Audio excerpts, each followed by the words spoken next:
Secrets buried in time, mysteries whispered in the shadows. Welcome to Greatest Mysteries and Crime, where we unravel the enigmas of the past and dive deep into the dark unknown. In July 1518, the city of Strasbourg, part of the Holy Roman Empire, witnessed an event so strange and deadly that it has baffled historians for centuries. Known as the Dancing Plague, it saw hundreds of people dancing uncontrollably, some to their deaths. Today, we'll examine the historical records, theories, and mysteries behind this perplexing phenomenon. Our story begins with one woman, but it would soon spiral into a bizarre and tragic epidemic.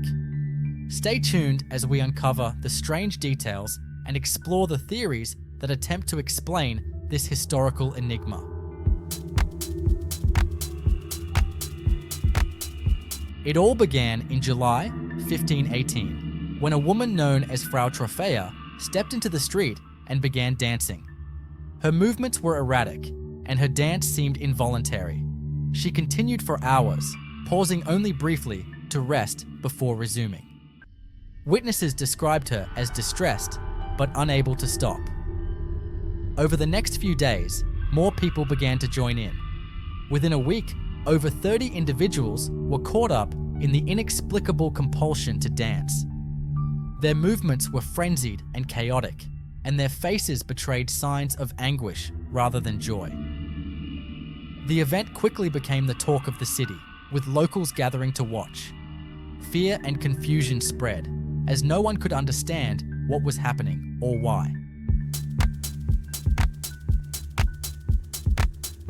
The epidemic showed no signs of stopping. By the end of July, dozens more had joined the dancers, and the streets of Strasbourg were filled with people moving uncontrollably. They danced for days on end, with many collapsing from exhaustion, only to rise and continue. Historical accounts suggest that some died from strokes, heart attacks, or sheer exhaustion. As the number of dancers grew, the city became increasingly desperate for answers. Families, clergy, and officials were powerless to stop the relentless movements of the afflicted. In their search for a solution, the city's leaders turned to local physicians. After examining the dancers, the doctors concluded that the cause was not supernatural or astrological, but a medical condition they referred to as hot blood. This diagnosis suggested an overheating of the blood, which they believed could be alleviated by allowing the afflicted to continue dancing. To encourage this cure, authorities cleared guild halls, erected stages, and hired musicians to keep the dancers moving. Their hope was that the afflicted would eventually exhaust themselves and be cured. However, this approach backfired, as it seemed to intensify the mania, drawing more people into the dance. The relentless dancing pushed many to their physical limits. While exact numbers are unclear, historical accounts suggest that some individuals died from the ordeal. The Dancing Plague of 1518 was not an isolated event. Similar outbreaks had been recorded throughout medieval Europe, often referred to as dancing mania. Notable instances occurred in the 14th and 15th centuries, with groups of people reportedly dancing uncontrollably in Germany, the Netherlands, and France. Many of these events were associated with the worship of Saint Vitus, the patron saint of dancers and epileptics. It was widely believed that angering Saint Vitus could result in a dancing curse, leading communities to seek cures through religious rituals and pilgrimages to his shrines. And now, we step into the shadows where truth dissolves and the unexplained takes hold. This is the turning point. Over the centuries, scholars have proposed several explanations for the dancing plague. One of the earliest theories was ergot poisoning. Ergot is a fungus that grows on damp rye and produces chemicals similar to LSD. Consuming contaminated bread could lead to hallucinations and physical symptoms such as muscle spasms. However, ergot poisoning typically causes convulsions and other incapacitating symptoms, not the rhythmic dancing observed in Strasbourg. Furthermore, those affected by ergot poisoning would have been too weak to sustain days of dancing.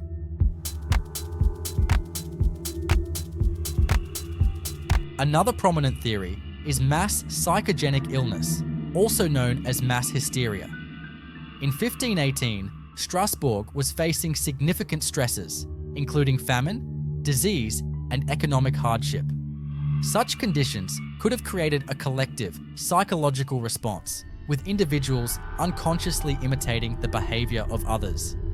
In a deeply religious and superstitious society, the power of suggestion was strong. Witnessing one person dancing uncontrollably could have triggered a psychological reaction in others, spreading the phenomenon throughout the community.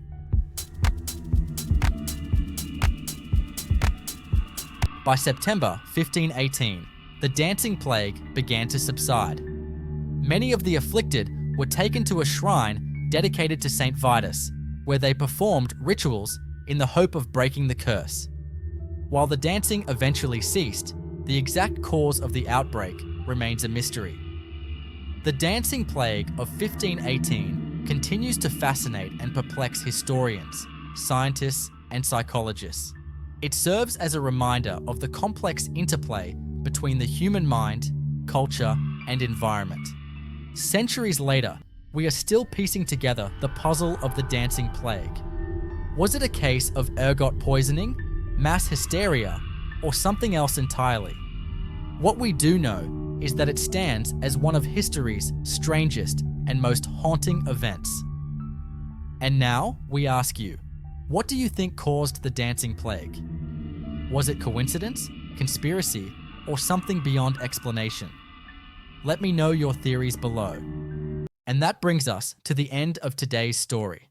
But remember, the world is full of mysteries waiting to be uncovered and crimes begging for answers. What do you think about today's case? Was it solved, unsolvable, or something far stranger? Let me know your theories in the comments below.